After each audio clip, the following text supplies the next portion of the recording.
Not reacting is a reaction, you know. The first thing you learn from Jung isn't theory, it's a feeling. A strange kind of emptiness that's somehow full of power. Learn to act as if nothing bothers you. Sounds like denial, right? But no, it's actually the art of not letting emotions hijack your every move. And you're living in the middle of modern-day America, where everything seems to demand an instant reaction. You're standing in line at a suburban grocery store.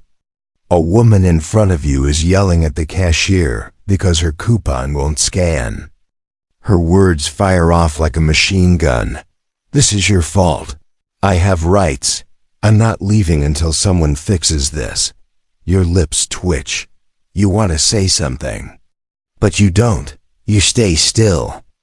Not because you don't care, but because you've learned not to jump into every small storm the world throws at you. Let's be real.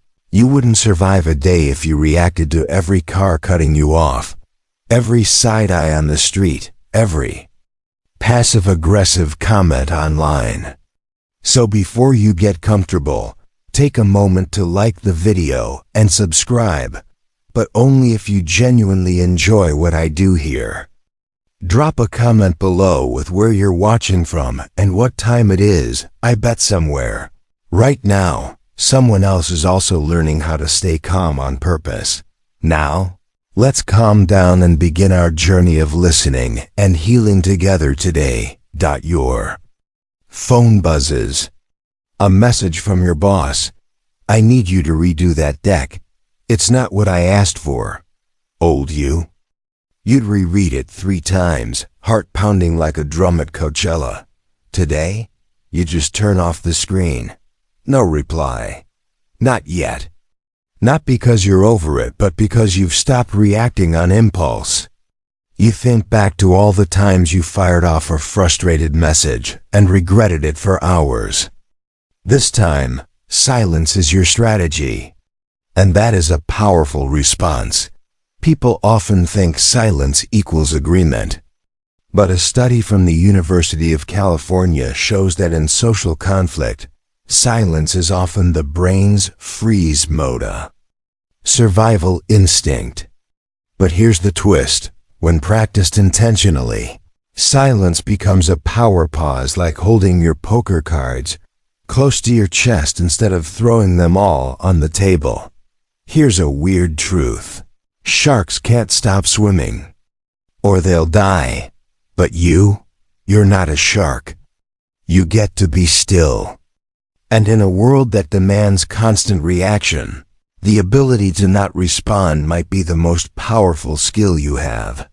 Experts still debate whether bottling up your emotions harms you in the long run. But what you're learning isn't suppression, it's delayed response. It's choosing to react later when your mind has stepped out of the storm. You walk out of the grocery store. The skies turned gray. A light rain begins, as if even the clouds are reacting to something. But you keep walking. No umbrella, no complaint. The chill cuts through your jacket, but you stay calm. Because sometimes just walking forward, without making a scene, is the loudest thing you can do. You remember yesterday your friend said, "You've gotten really quiet lately," but they don't know this isn't silence. This is you trying out a new way of living, a role you've chosen, not one you've been forced into. You're learning to act as if nothing bothers you, even when you're full of waves inside.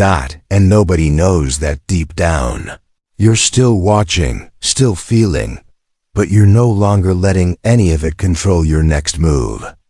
You're practicing. You're becoming.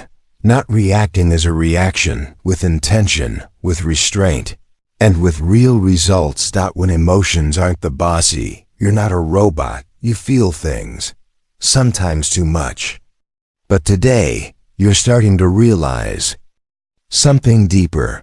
Just because you feel it, doesn't mean it gets to run the show. Emotions are real, yes, but they're not royalty. And for the first time, you're starting to see the difference between having emotions and being controlled by them. It's Monday morning. Office coffee tastes like warm regret. You're in. Team meeting. Those awkward Zoom rectangles staring back at you. Your manager says something offhand. That idea didn't really land. Maybe next time, run it by me first. Ouch, a microcut that stings. Your brain starts sprinting. He doesn't respect me. I always mess this up. I'm done trying. But you don't say anything. You don't rush to defend yourself. Instead, you breathe. One long, slow inhale like you've got time even if your heart's pounding like an EDM drop. Because you've started doing something radical. Letting the feeling pass through without grabbing onto it. Turns out, your body processes most emotional reactions in about 90 seconds. That's it.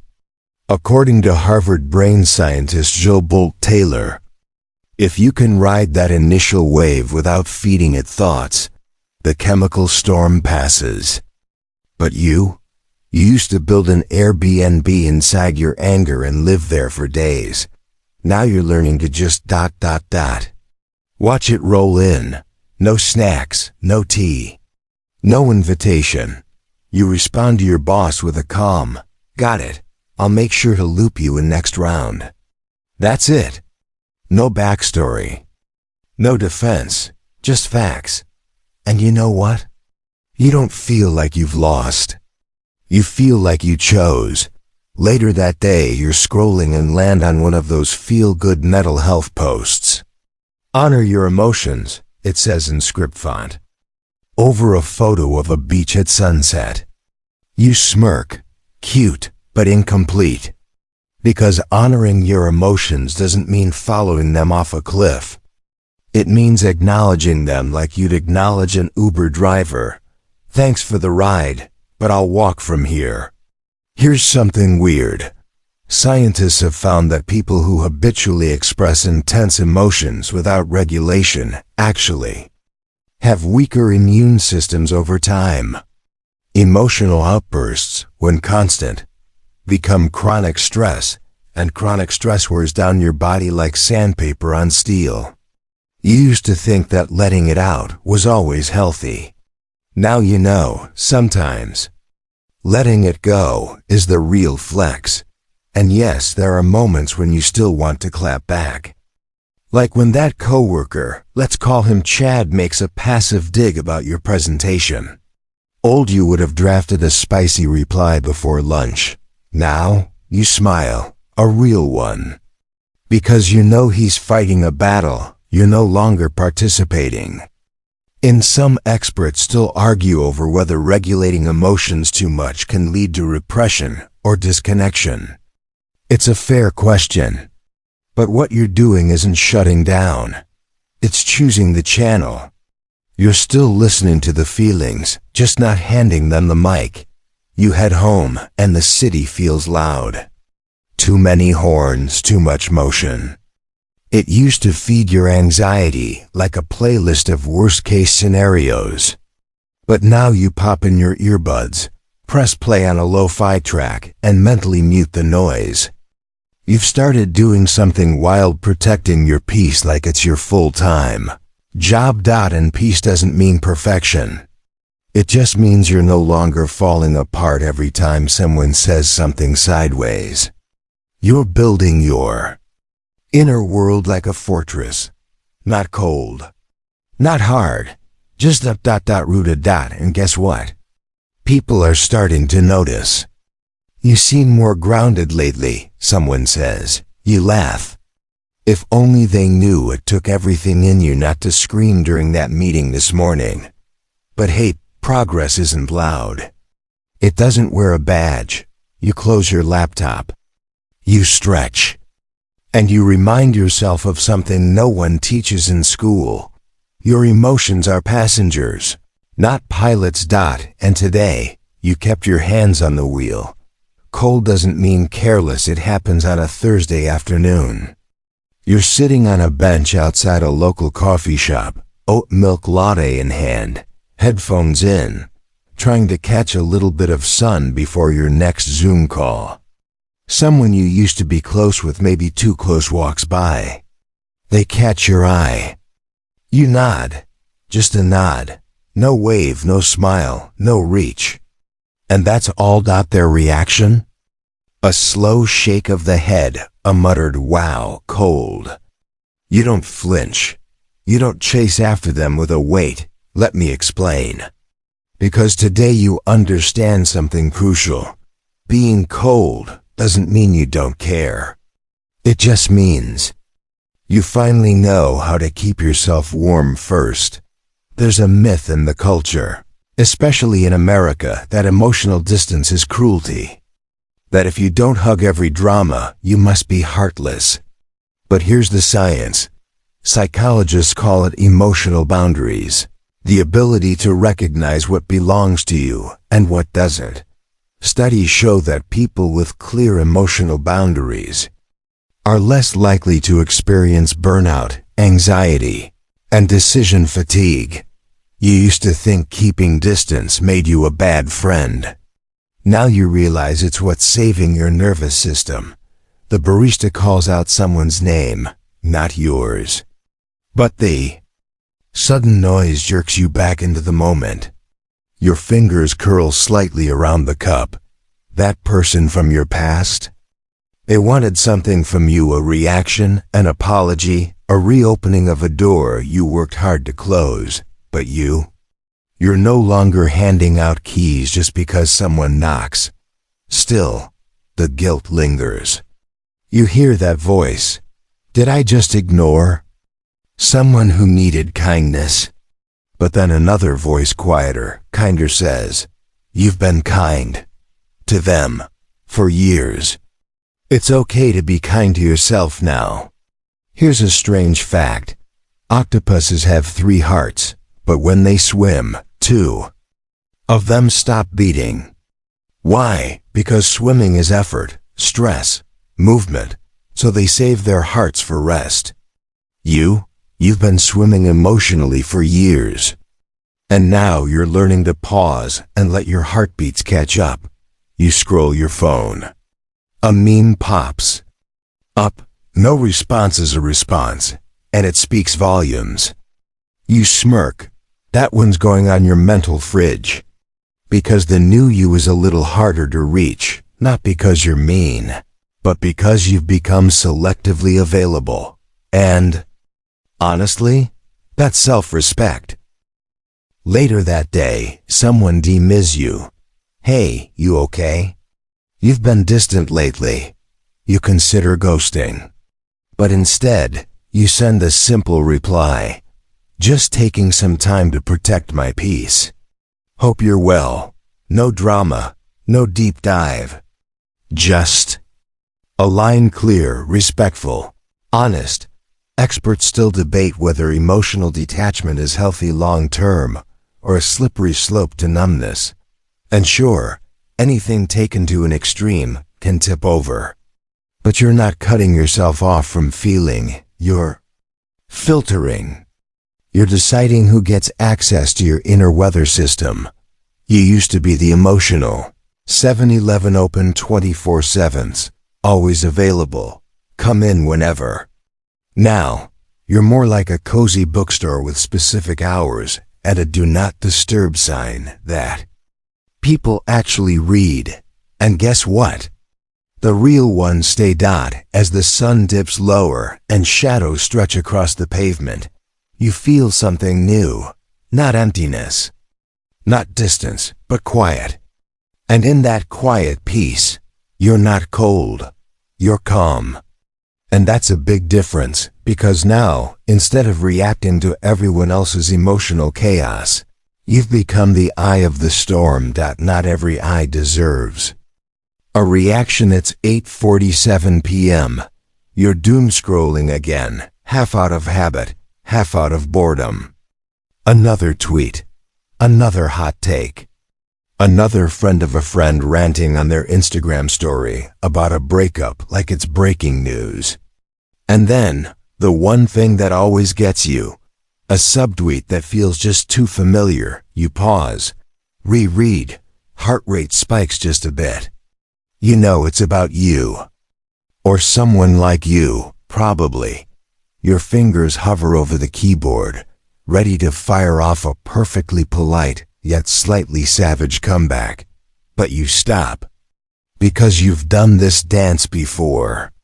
And now you know, not every eye watching you deserves a reaction. There's a certain thrill in clapping back.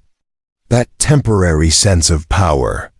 The validation from likes, shares, maybe a Yaz queen or two. But here's the secret they don't post about.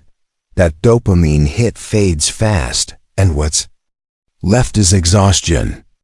Real, mental, soul-sucking exhaustion, turns out. Your brain interprets online conflict the same way it does physical threats.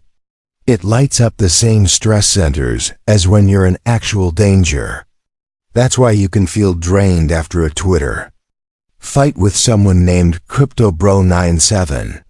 Your nervous system doesn't know you're arguing in pixels. It just knows you're not safe. You set your phone down. Face down. Walk away, not because you're losing, but because you're done paying emotional rent for someone else's building.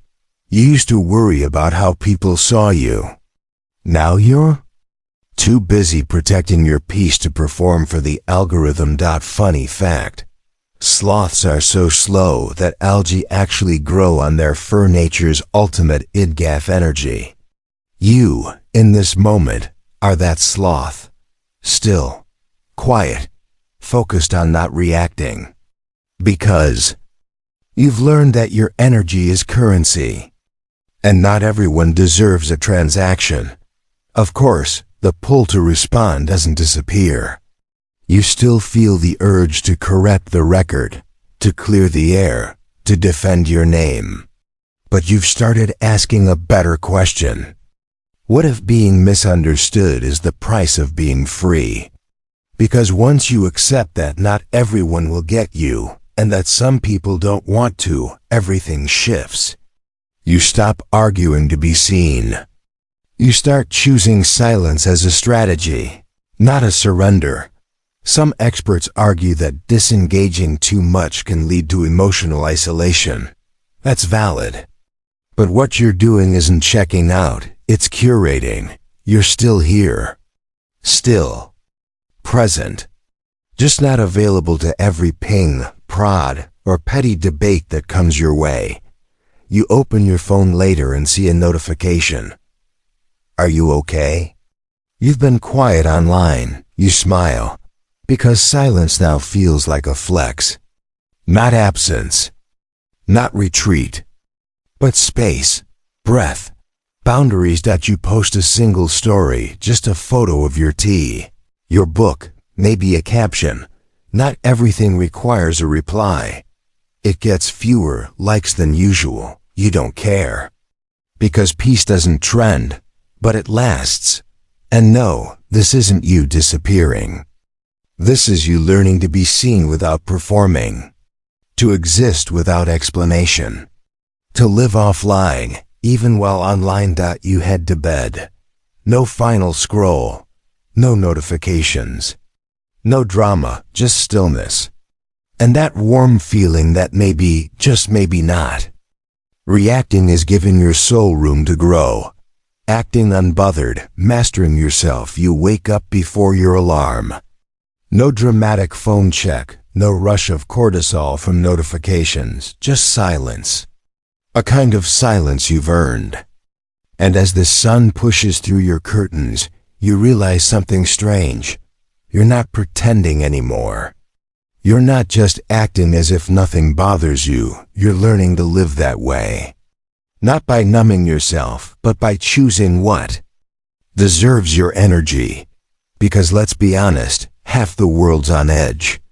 From morning news to messy group chats, it feels like everyone's ready to explode over everything. But not you. Not today. Today, you're playing a different game. Calm on the outside, steady on the inside. You make your coffee. No phone, no headlines, just the swirl of cream, the quiet hum of your breath. You've created a habit now, not reacting immediately, not feeding the urgency monster. And this habit? It's rewiring you. Neuroplasticity is what scientists call it, the brain's ability to change and adapt with repetition. And you've been rehearsing calm, repeating self-control. Every time you don't lash out, don't spiral, don't just say something, you're reprogramming neural pathways. You used to say, "I can't help it, I'm just like this." Now you know better. You're choosing who you become. Later, you bump into someone who used to rattle you. Maybe an ex, maybe a former coworker, maybe just someone who used to live rent-free in your head. They smile that tight smile. Still doing that Zen thing? You laugh. Not sarcastically, just gently. Still, you say. And better at it. They don't know what it took. The nights you wanted to scream but chose silence. The messages you typed but never sent. The arguments you walked away from, even when you had a killer comeback ready. They'll never know. And they don't need to. Because this new version of you isn't here to prove anything. Want a weird fact? In Japan, there's a practice called Shinrin-yoku, forest bathing. People literally walk through trees to soak in calm. No phones, no purpose. Just presence.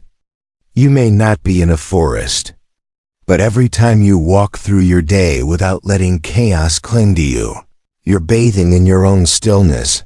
Of course, there are still moments. The email that stings. The silence that echoes. The friend who ghosts.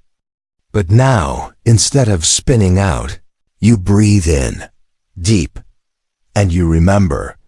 Not every emotion needs an audience. Some experts say, faking it till you make it can backfire. But what you've been doing isn't faking. It's rehearsing, training, building a version of yourself who can feel deeply and still choose wisely. You open your journal. A single line. Today, I let the storm pass without becoming it. It's not a victory quote. It's a reminder. You're not emotionless. You're emotionally equipped. And when someone tries to draw you into the drama, you simply don't show up because you've redefined what strong looks like. Not loud, not reactive, but composed. Quietly powerful. You go to bed with a calm heart. Not because life's easy, but because you've stopped giving chaos your front row seat. You're not unshakable. You just don't shake for free. In these final moments. Let the words slow down. Let your breath soften. You've come a long way. From reacting to everything to choosing what deserves your energy. From feeling overwhelmed to understanding yourself. You're not acting anymore. You're embodying. You've made peace a practice. And you've learned that mastery isn't controlling the world, it's learning to control how you show up in it. Now, as the screen dims and the story softens, ask yourself, are you ready to keep choosing peace, even when no one's watching?